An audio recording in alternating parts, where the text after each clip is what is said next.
When it comes to the birth control mandate in the Affordable Care Act, the Supreme Court is siding with employers who want to opt out because of their religious beliefs.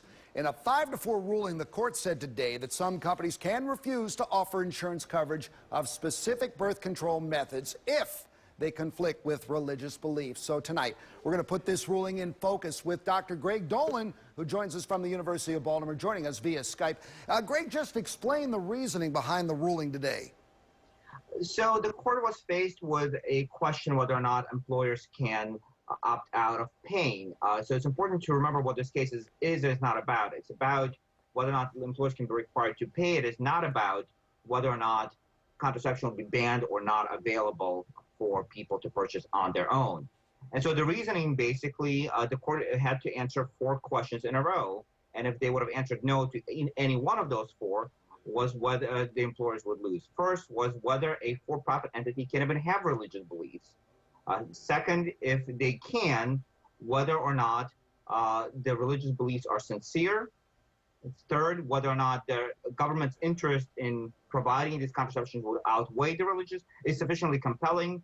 And fourth, whether in light of that compelling interest, the method the government chose to provide the contraception was sufficiently narrowly tailored to avoid the employers, to avoid infringing employers' rights. Well, let me ask you, Greg, the Supreme Court upheld the president's health care law, but yet this contraception requirement didn't hold up. How'd that work?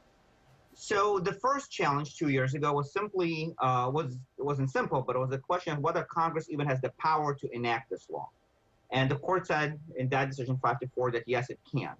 But the contraception mandate actually was not even directly part of the law. It was promulgated by administration pursuant to its authority, fully granted authority in the Department of Health and Human Services. And the question was whether or not these regulations conflict with an earlier law known as RFRA, or Religious Freedom Restoration Act. And to the extent that they do, which one should prevail and whether employers actually get an exemption. The court concluded that these regulations do in fact conflict with the earlier 1990s law going by the name of Religious Freedom Restoration Act. All right, Greg Dolan, the man who understood what happened today in the Supreme Court. Thank you for joining us from the University of Baltimore. And you can read more about the ruling and what it means for companies and employees on our website. Just head to abc2news.com.